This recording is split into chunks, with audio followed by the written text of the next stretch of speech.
Basahin po natin ang Isaiah 53 verse 4 and 5. Tunay ang inalis niya ang ating mga kahinaan. Pinagaling niya ang ating mga karamdaman. Subalit, inakala nating iyo'y parusa ng Diyos sa Kanya.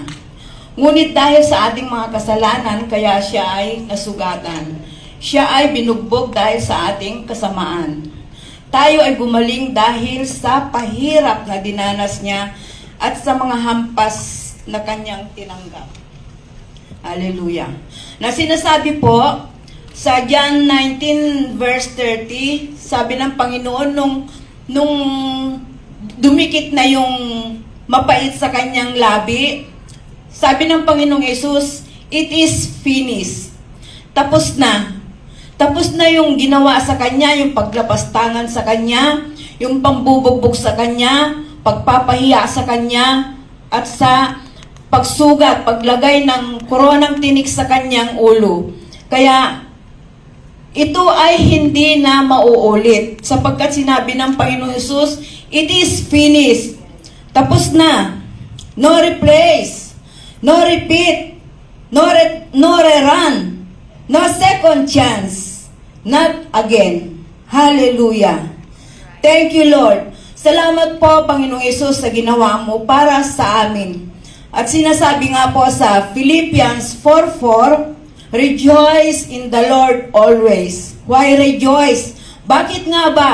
Bakit tayo magsasaya? Di ba sinabi niya, it is because we are redeemed. We are healed.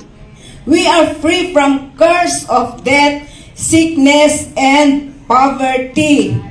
Amen. Kung natatandaan po natin yung preaching ni Pastor nung April 13, ito lang po, katatapos ng April 13, ang sabi po ng preaching ni Pastor, Jesus Christ is the grace and the love of God in person and in action. Tagalogin po natin. Si Jesucristo ay ang kagandahang loob ng ating Diyos. Amen po ba?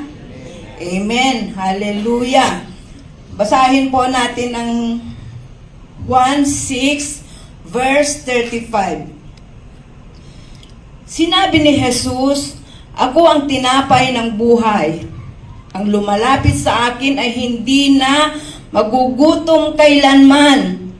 At ang sumasampalataya sa akin ay hindi na mauuhaw kailanman. Hallelujah naman, Lord. Maraming salamat po, Panginoong Yesus.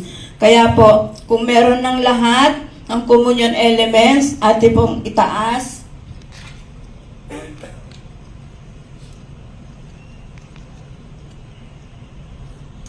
Panginoon Hesus, salamat po sa tinapay na ito na sumisimbolo ng iyong katawan na nagkalasog-lasog, nagkasugat-sugat. Salamat po sa sakripisyo mo para sa amin. Salamat sa kagalingan ng bawat isa ngayon at magpakailanman. Kainin po natin.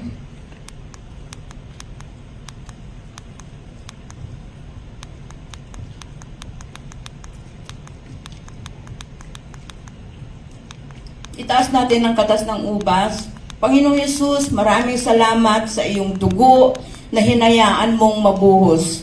Nakalooban ng ating Amang Diyos na kahit kailan hindi ka sumuway sapagkat itong katawan na ito, itong dugo na ito na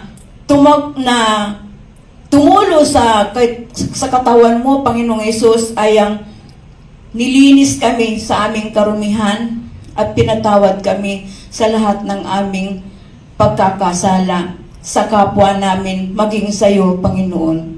Inumin po natin.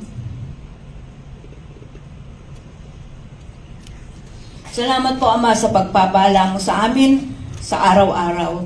Maraming salamat sa pagbibigay mo sa amin ng iyong bugtong na anak ng Panginoong Yesus na aming tinanggap bilang Panginoon, tagapagligtas. Kami pong lahat ay pinagaling niyo. Maraming salamat po, Ama, sa pangalan ng Panginoong Yesus.